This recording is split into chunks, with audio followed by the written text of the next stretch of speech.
हम सबको संबोधित करे।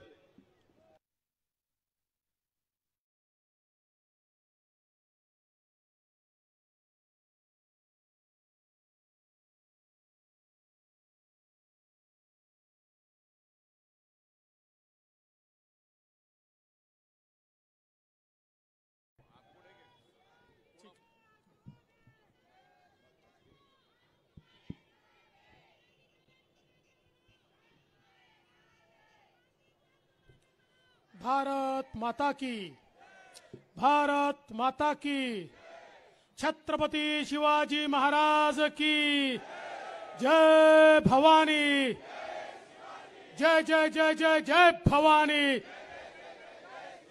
जय जय जय जय जय शिवाजी, बोल सिया बलरामचंद्र की, पवन सुत हनुमान की, उमापति महादेव की, बोलो जी भाई सब संतन की, गौ माता की, भारत माता की, भारत माता की, भारत माता की। सूरत में दम है।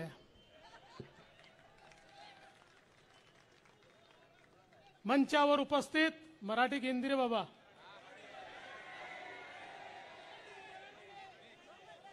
अच्छा कुछ देर मराठी कुछ देर हिंदी। मंचावर उपस्थित आपल्या लोकप्रिय उमेदवार, 2 वेळा ज्यांना धारासभ्य म्हणून आपण निवडून दिलं त्या संगीताबेन पाटील, महाराष्ट्रातून आलेले आमचे नेते प्रवीण दरेकरजी, उत्तर प्रदेशातून आलेले तिथले खासदार सत्यपाल सिंह जी, महाराष्ट्राचे ज्येष्ठ नेते राज पुरोहित जी, अमित राज पुरोहित, विक्रम पाटील, आमचे शिरीषदादा चौधरी, बाबा सिंह, रजनी पांडे, दिनेश राज पुरोहित, मंचावर उपस्थित सर्व मान्यवर आणि उपस्थित सर्व भगिनी आणि बंधूंनो, गुजरातच्या निवडणुकीमध्ये आता रंग भरतोय। आजपासून निवडणूक आता जोरात सुरू झाली आहे। पण गुजरातच्या जनतेने मात्र ठरवलेलं आहे, गुजरातच्या जनतेने ठरवलंय की आजपर्यंतचे सगळे विक्रम तोडून मोदीजींच्या नावावर या ठिकाणी भूपेंद्र भाईंना आम्ही निवडून देणार आहोत, भारतीय जनता पक्षाला निवडून देणार आहोत। आणि मी का आलो?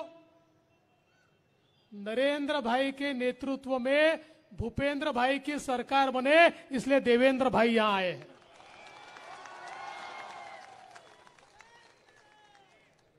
और गुजरात के लोग बहुत होशियार हैं, ऐसे होशियार लोग हमने कहीं देखे ही नहीं। देखो, जब देश को स्वतंत्रता मिली तो महात्मा गांधी जी ने सबसे पहले कहा कि अब देश स्वतंत्र हो गया, अब कांग्रेस की कोई आवश्यकता नहीं है, कांग्रेस को विसर्जित कर दो। बोला था ना, म्हटलं होतं ना महात्मा गांधींनी, कांग्रेस विसर्जित करा। भारत के लोगों को तब ध्यान में नहीं आया और कांग्रेस को चुनकर देते गए, और कांग्रेस के साथ साथ अनाचार, दुराचार, अत्याचार, भ्रष्टाचार, इसको चुनकर देते गए। ये बढ़ता गया और देश पीछे चलता गया। लेकिन गुजरात के लोग सबसे पहले होशियार निकले। 27 साल पहले उनके ध्यान में आया कि गांधी जी ने जो कहा वो सही है, कांग्रेस का विसर्जन करना चाहिए। और तब से जो आपने कांग्रेस को विसर्जित किया, तो कांग्रेस के वापस आने का कोई आसार ही नहीं दिखता। तो देश में सबसे पहले कांग्रेस को विसर्जित करने वाले मेरे गुजरात के लोग हैं, इसलिए मैं आपको बधाई देता हूं। और अब तो यहां चुनाव चल रहा है और युवराज, माहिती आहे ना युवराज कोण कोण? हे बा, मी असं पप्पू वगैरे म्हणणार नाही। ते तुम्ही म्हणताय, मी नाही म्हणणार, मी नाही म्हणत असं. युवराज राहुल गांधी या ठिकाणी गुजरातमध्ये प्रचार करायच्या ऐवजी भारत जोड़ो यात्रा घेऊन महाराष्ट्रामध्ये आहेत. महाराष्ट्र में भारत जोड़ो यात्रा लेकर राहुल गांधी पहुंचे. मैं सुरक्षित उनको बाहर निकाल दूंगा, आप चिंता मत करिए. पूरी सुरक्षा के साथ मैं उनको शिवराज जी के हवाले मध्य प्रदेश में कर दूंगा. पण एक लक्षात ठेवा, ही भारत जोड़ो यात्रा नहीं है, विरोधी पार्टियां जोड़ो यात्रा है. कारण भारत तो जुड़लेलाच है. अब राहुल गांधी कहां से भारत जोड़ेंगे? अरे पूरे भारत में जब एक नेता मोदी जी जैसा है जिसके पीछे पूरा भारत है, तो राहुल गांधी कहां से भारत जोड़ने वाले? ये जो भारत जोड़ो यात्रा निकली है, ये भारत जोड़ो यात्रा विरोधी पार्टियों को जोड़ो, विरोधी नेताओं को जोड़ो, सबको जोड़कर कम से कम 50-60 सीटें संसद में लाओ, कम से कम विपक्ष का नेता तो भी पाओ, इस प्रकार की ये यात्रा है. और इसलिए मैं राहुल जी को कहना चाहता हूं, अरे भारत जोड़ो यात्रा अगर निकालनी थी तो सोमनाथ से विश्वनाथ तक निकालते तो भारत जोड़ो यात्रा होती. सोमनाथ से विश्वनाथ तक निकालते तो भारत जोड़ो यात्रा होती. अगर भारत जोड़ो यात्रा निकालनी थी तो कम से कम जम्मू कश्मीर से और कश्मीर की घाटी से जिन हिंदुओं को निकाला और जिनके आंखों के आंसू भी आज तक सूख नहीं पाए थे, उनके लिए 2 आंसू बहा लेते तो भारत जोड़ो यात्रा होती. अरे तुमने तो उनको बाहर निकाला, मोदी जी ने 370 हटाकर फिर एक बार वहां पर उनको जाने का रास्ता दिया. भारत को जोड़ने का काम मोदी जी कर रहे हैं. 370 को हटाकर फिर एक बार कश्मीर को भारत में पूरे तरीके से विलीन करते हुए कोई कश्मीर में अब दूसरा झंडा नहीं लगेगा, केवल भारत का तिरंगा फहरेगा. इस प्रकार की ये जो परिस्थिति मोदी जी ने तैयार की, वो भारत जोड़ो कर रहे हैं.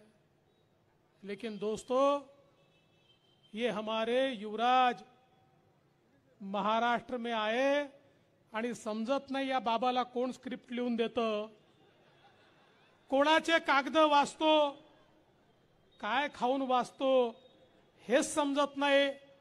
आता 2 दिवस सांगितलं, सावरकरांना शिव्या देऊन राहिले. स्वातंत्र्यवीर सावरकर नाही म्हणाले, माफीवीर. एक कुठला तरी कागद दिला, मग मी आज तसाच कागद गांधीजींचा दिला. जे सावरकरांनी लिहिलंय पत्रात तेच गांधीजींनी लिहिलंय. आता माझा सवाल आहे राहुल गांधींना की मला सांगा राहुल गांधी, मग आता गांधीजींना माफीवीर म्हणायचं? त्याहीपेक्षा भयानक नेहरूजींनी पत्रामध्ये लिहिलंय, मग आता नेहरूजींना माफीवीर म्हणायचं? अरे राहुल गांधी, तुम्हाला काय माहिती आहे, त्या ठिकाणी अंदमानच्या कालकोठरीमध्ये 11 वर्षापर्यंत अनन्वित अत्याचार सहन करत कोलूचा बैल बनवून त्या ठिकाणी भारत माता की जय म्हणत कोडे खात खात एकही दिवस वीर सावरकर माफी मागत नव्हते, तर उभ्या त्या अंदमानच्या कारागृहामधल्या सगळ्या बंद्यांना सोबत घेऊन त्या ठिकाणी भारत माता की जय म्हणत होते आणि त्याही ठिकाणी बंड पुकारत होते. पण हे तुम्हाला कळणार कसं? कारण तुम्हाला भारताचा इतिहासच माहिती नाही. 2-4 टपरे लोक सोबत घेता आणि त्यांनी लिहिलेलं वाचता आणि या ठिकाणी सावरकरांचा अपमान करता. केवळ सावरकरच नाही, तर या ठिकाणी त्यांच्या करता त्यांचा परिवार, नेहरू गांधी परिवार म्हणजेच भारत आहे. नेहरू गांधी परिवारापुरतं भारताचं स्वातंत्र्य युद्ध आहे. नाहीतर खऱ्या अर्थानं भारत जोडोचं काम हे या ठिकाणी कोणी केलं असेल तर ते सरदार वल्लभभाई पटेलांनी केलं. सरदार वल्लभभाई पटेल जिन्होंने 542 रियासतों को भारत के अंदर लाया, उन्होंने असली भारत जोड़ो का काम किया. लेकिन कांग्रेस ने कभी भी सरदार वल्लभ भाई पटेल जी को वो आदर नहीं दिया, वो सम्मान नहीं दिया। अरे वो सम्मान देने के लिए मोदी जी को गुजरात का मुख्यमंत्री बनना पड़ा, देश का प्रधानमंत्री बनना पड़ा। तब जाकर आज जिस प्रकार का सम्मान सरदार वल्लभ भाई पटेल का हम देखते हैं, वो आज हमको देखने को मिलता है। इन्होंने कभी नेताजी सुभाष चंद्र बोस को सम्मान नहीं दिया। नेताजी सुभाष चंद्र बोस जिन्होंने तुम मुझे खून दो मैं तुम्हें आजादी दूंगा इस प्रकार की ललकार दी थी, और आजाद हिंद सेना लेकर वो निकले थे, और पहला भारत का झंडा मणिपुर के ऊपर जिन्होंने फहराया था वो नेताजी सुभाष चंद्र बोस। वो तुम्हें अपने नेता नहीं लगते। तुम्हारे लिए तो नेहरू और गांधी तक ये देश सीमित है। और इसलिए मोदी जी में और आप में क्या फर्क है? अरे आपके लिए एक परिवार ये पूरा देश है, और मोदी जी के लिए पूरा देश उनका परिवार है। ये परिवर्तन मोदी जी ने लाकर दिखाया है। और इसलिए आज जब हम गुजरात को देखते हैं, जिस प्रकार से मोदी जी ने मुख्यमंत्री बनने के बाद गुजरात को बदला, जिस प्रकार से नीति रीति बदली, एक गुजरात का मॉडल तैयार हुआ, और जिसको देखते हुए पूरे देश की जनता ने यह फैसला किया कि अगर देश को कोई संवार सकता है, देश की दशा और दिशा कोई बदल सकता है, तो केवल एक ही है, गुजरात का शेर हमारे प्रधानमंत्री नरेंद्र मोदी जी। और नरेंद्र भाई को पूरे बहुमत के साथ सत्ता हाथ में दी। और दोस्तों, हम सबने देखा पिछले 8 सालों में मोदी जी ने इस देश में जो परिवर्तन लाया, इस देश में गरीब कल्याण का एजेंडा लाया। गरीबों की बातें तो सब करते थे। इंदिरा जी भी कहती थी गरीबी हटाओ, राजू जी भी कहते थे गरीबी हटाओ। गरीबी नहीं हटी, गरीब हट गए। गरीबी हटी, लेकिन नेताओं की गरीबी हटी, आम आदमी की गरीबी नहीं हटी। पहली बार मोदी जी ने यह फैसला किया कि गरीब कल्याण का एजेंडा चलेगा, और 1 रुपया दिल्ली से भेजूंगा तो पूरा 1 रुपया अंतिम आदमी तक जाएगा, बीच में कोई बिचौलिया या दलाल मैं रहने नहीं दूंगा। और देखिए, इस देश के अंदर करोड़ों लोगों को मकान मिला, करोड़ों शौचालय तैयार हुए, करोड़ों घरों में गैस के चूल्हे गए, करोड़ों घरों का अंधकार नष्ट हुआ, वहां बिजली पहुंची, हर घर नल पहुंचा। हमारे किसानों को किसान सम्मान निधि मिला, हमारी महिलाओं को सम्मान मिला, हमारे युवाओं के हाथ को काम मिला। आज पूरे देश को बदलने का काम मोदी जी ने किया है। और दोस्तों, आज हम सब लोग यहां पर इतनी बड़ी संख्या में उपस्थित है। बताइए, 1-1.25 साल पहले अगर हम लोग ये तय करते कि इतनी बड़ी संख्या में यहां उपस्थित रहना है, तो क्या हम रह पाते? कोरोना में क्या हम बाहर निकल सकते थे? क्या हम एक दूसरे से मिल सकते थे? क्या हमारी परिस्थिति थी? लेकिन हम धन्यवाद देते हैं मोदी जी को। मोदी जी ने वैक्सीन तैयार करवाई। विचार कीजिए, अगर 135 करोड़ लोगों के लिए भारत में वैक्सीन नहीं बनती और हमको किसी दूसरे देश से वैक्सीन मांगनी पड़ती, अमेरिका के आगे, रशिया के आगे झोला फैलाकर हम खड़े होते, भैया वैक्सीन दे दो, वैक्सीन दे दो, और अमेरिका कहता थोड़ी देर रुको, अभी मेरे लोग बाकी है, पहले उनको वैक्सीन देंगे, बाद में आपको वैक्सीन देंगे। करोड़ों करोड़ों लोग मर जाते, पर हमको वैक्सीन नहीं मिलता।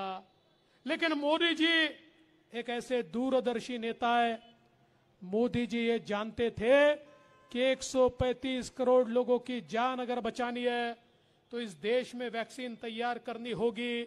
देश के साइंटिस्ट को साथ में लेकर, देश की कंपनियों को साथ में लेकर मोदी जी ने पूरे दुनिया में उनकी जो पहचान बनी है, जो उनकी दोस्ती बनी है, उसका उपयोग करते हुए दुनिया से रॉ मटेरियल लाया और हमारे यहां पर ये वैक्सीन तैयार की। और विचार कीजिए, कश्मीर से कन्याकुमारी तक और कच्छ से अंडमान निकोबार तक हर गांव में वैक्सीन पहुंची और मुफ्त में हर व्यक्ति को वैक्सीन लगी और साथ में एक डिजिटल सर्टिफिकेट भी मिला। कल एक अमेरिका के बहुत बड़े इन्वेस्टर आए थे, उन्होंने कहा हमको तो लगता था भारत का क्या होगा, लेकिन आपके यहाँ वैक्सीन भी बन गई, डिजिटल सर्टिफिकेट भी बन गया। हमारे यहाँ तो वैक्सीन लेने के बाद एक पर्ची मिलती थी और फिर 15 दिन बाद डिजिटल सर्टिफिकेट हमको मिलता था। भारत तो हमसे भी आगे चला गया। जब ये उन्होंने कहा तो मेरा भी सीना चौड़ा हुआ कि मेरे प्रधानमंत्री ने दुनिया में केवल 5 देश वैक्सीन बना पाए, उसमें मेरा भारत है। मेरे मोदी जी ने मेरे भारत को कहां ले जाकर रखा है, ये देखिए। आज हम देखते कि कोरोना के काल में 80 करोड़ लोगों को मुफ्त अनाज, कोरोना के काल में 20 लाख करोड़ का पैकेज, आत्मनिर्भर पैकेज, आज ये सारे हमारे व्यापार उद्योग चल रहे हैं उस पैकेज के कारण चल रहे हैं। दुनिया में मंदी है लेकिन भारत में मंदी नहीं है। भारत की अर्थव्यवस्था दुनिया की सबसे तेजी से चलने वाली अर्थव्यवस्था है और अब हम दुनिया में 5वें नंबर की सबसे बड़ी अर्थव्यवस्था बने हैं। जल्दी ही 3रे नंबर की सबसे बड़ी अर्थव्यवस्था हम बनेंगे। ये सारा करके दिखाया मोदी जी के नेतृत्व ने। इसलिए दोस्तों, चुनाव जरूर गुजरात का है, लेकिन नजरें पूरे देश की इस चुनाव के ऊपर लगी है। और अब तो इस चुनाव में कुछ और लोग भी आए हैं, आए ना दिल्ली वाले। देखो, कुछ लोगों की आदत ऐसी होती है, किसी के घर शादी हो ये नाचने पहुंच ही जाते हैं।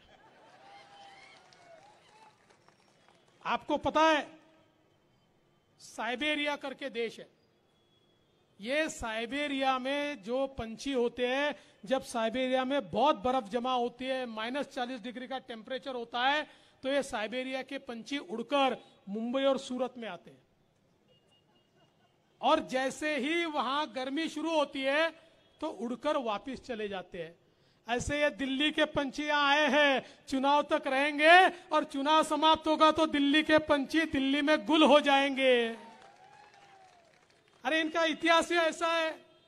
अभी मेरे पास गोवा की भी जिम्मेदारी थी, वहां पर भी आए। अच्छा, इनकी खासियत ये है, ये सुबह उठते एक झूठ बोलते, नाश्ते से पहले 2 झूठ बोलते, खाने से पहले 3 झूठ बोलते, रात के खाने से पहले 4 झूठ बोलते, और फिर रात को हिसाब लगाकर कल कितने झूठ बोलने इसका प्लानिंग करते। और मैं तो कहता हूं, अच्छा है दुनिया में झूठ का ओलंपिक नहीं है। अगर झूठ का ओलंपिक होता तो हमको तो एक भी मेडल नहीं मिलता, सारे के सारे गोल्ड मेडल तो ये आप वाले ले जाते। मराठी माणसाला समजतं ना, आप नाही थाप आहे, थाप मारण्याचा कार्यक्रम आहे हा। कार्यक्रम फक्त थापा मारण्याचा कार्यक्रम है। और ये लोग चुनाव के बाद चेहरा ही नहीं दिखता। गोवा में आए थे, हमने पैक करके वापस भेज दिया, कुछ नहीं बचा, डिपॉजिट भी नहीं बचा। जिसको मुख्यमंत्री का उम्मीदवार गोवा में इन्होंने बोला था, उसका भी डिपॉजिट जब्त करके उसको भी हमने वापस भेज दिया। अब गुजरात की बारी है, पाठवाल ना परत, पॅक करून पाठवायचं, चांगलं पॅकिंग करायचं, इकडे तिकडे लागायचं, लागू नाही द्यायचं। हा, त्याची लागण होते, त्याच्यामध्ये नीट पॅक करायचं आणि कुरिअर मध्ये टाकून दिल्लीच्या फ्लाइट मध्ये बसवायचं आणि दिल्लीला परत पाठवायचं। तिथे आम्ही त्यांची काळजी घेतोय, काय काळजी करण्याचं कारण नाही आहे। इतने झूठे आश्वासन ये लोग देते हैं। पंजाब वालों ने इनके आश्वासनों पर, वहां पर उनको लगा कि चलो भाई कुछ कर रहे, इनको भी मौका दे देते। अब सिर पीट रहे, अब सिर पीट रहे। और सबसे बड़ी बात यह है, एक आध सरकार आती है जाती है, कोई पार्टी आती है कोई पार्टी जाती है, लेकिन पंजाब के अंदर इस आप पार्टी ने खलिस्तानवादियों के साथ हाथ मिलाया है, खलिस्तानवादियों के साथ। जो देश तोड़ना चाहते हैं, ऐसे लोगों के साथ आप रोज वहां पर खाना खाते हो, रोज उनके साथ बैठते हो, उनके साथ उठते हो, और यहां आकर बरगलाने वाली बातें करते हो। दोस्तों, सवाल यह है कि क्या ऐसे लोगों को हम लोग यहां पर रहने देने वाले हैं? और मैं आपको कहना चाहता हूं, ये कैसे लोग हैं? एक बार एक आदमी मर गया, मरकर गया ऊपर, चित्रगुप्त के सामने बैठा। अब अपने यहाँ तो अपने हिंदू धर्म में है, पाप ज्यादा होंगे तो नरक में जाओ, पुण्य ज्यादा होंगे तो स्वर्ग में जाओ। और चित्रगुप्त हिसाब करता है। वो चित्रगुप्त हिसाब निकाल के बैठा था, 3 किलो पाप, 4 किलो पुण्य, 5 किलो पाप, 3 किलो पुण्य, ऐसा अपना चल रहा था उसका। ये बैठा था, भाई मेरा क्या हिसाब निकलता है। उतने में एक घंटी बजे, टन। अरे बोले काय की घंटी है? चित्रगुप्त ने बताया, देखो ये मैंने अरेंजमेंट की है, जरा पाप बहुत बढ़ रहा है, तो भारत में अगर कोई झूठ बोलता है तो बोले एक घंटी बजती है। फिर 2 मिनट बाद वापस टन। अरे बोले एक और झूठ बोला। फिर एक और बार टन। अरे बोले एक और बार झूठ बोला। फिर 5-10 मिनट कुछ नहीं हुआ और उसके बाद टन टन टन टन टन टन टन टन टन टन टन बजने लगी। ये बोले अरे भाई ये क्या हो गया? चित्रगुप्त को उसने पूछा। बोले कुछ नहीं, तू शांति से बैठ, केजरीवाल का भाषण चालू हो गया। तो ये ऐसे लोग हैं, इसलिए इनके पीछे जाने का सवाल ही नहीं है। इस देश के अंदर जिन्होंने परिवर्तन लाया, ऐसे हमारे मोदी जी, जिन्हें एक वैश्विक नेता के रूप में देखा जाता है, आज विश्व में हमारी साख बनी है। बीच में मेरे पास एक बहुत बड़े देश के एम्बेसडर आए थे और वो मुझे कह रहे थे कि आपके नेता का तो जलवा ही अलग है। मैंने कहा भाई क्यों? बोले ऐसा है कि पहले यूनाइटेड नेशन में हम लोग जाते थे तो दुनिया के राष्ट्रपति, प्रधानमंत्री वहां पर आते और सारे राष्ट्रपति, प्रधानमंत्री ये चाहते थे कि हम 2 मिनट अमेरिका के राष्ट्रपति को मिले, हाथ मिलाए, फोटो खींचे, ताकि हमारी भी साख बने। और इसलिए सबसे ज्यादा लोग अमेरिका के राष्ट्रपति के इर्द गिर्द होते थे। पर अब नजारा बदल गया। कहने लगे अब अमेरिका के राष्ट्रपति के इर्द गिर्द नहीं, सारे के सारे दुनिया के राष्ट्रपति, प्रधानमंत्री चाहते हैं कि मोदी जी से आकर मिले, उनसे हाथ मिलाए और उनके साथ हम एक फोटो खिंचवाए। तो इसलिए दोस्तों, जैसे मोदी जी का कद बढ़ रहा है, देश और दुनिया की ताकतें ये प्रयास कर रही है कि उनके कद को बौना किया जाए। ये प्रयास कर रही है कि कहीं ना कहीं उनको नीचे खींचा जाए, और उसके लिए ये लोग कुछ भी करने को तैयार है। इसलिए गुजरात के चुनाव से एक संदेशा देना है, एक संदेशा देश को, एक संदेशा देना है कि देशवासी मोदी जी के पीछे है। और ये संदेशा देने के लिए गुजरात में सरकार तो बनने ही वाली है, इसमें कोई दो राय नहीं है। लेकिन हमारे अमित भाई ने कहा है कि रिकॉर्ड सीटों के साथ सरकार बनानी है। और आपको पता है अमित भाई तो चाणक्य है। अमित भाई महाराष्ट्र में आ गए तो क्या हो गया, आपने देख लिया। और इसलिए अब जो बात उन्होंने कही है, हमारी बहन संगीता जी यहां पर खड़ी है, 2 बार आपने चुनकर दिया, उन्होंने परिवर्तन करके दिखाया, उन्होंने काम किया है, उनका काम दिखता है, उनका संपर्क दिखता है, जन जन में रहने वाली है, लोगों से मिलने वाली है, लोगों के बीच पैंडेमिक में भी वो उपस्थित थी और लोगों को मदद कर रही थी। इसलिए आपसे इतना ही निवेदन करता हूं, पिछले बार कितने 35,000 32,000 वोटों से चुनकर दिया, कम है भैया। इतना अच्छा काम करने के बाद 32,000 वोट कैसे चलेगा? बताइए कितने वोटों से चुनकर देंगे?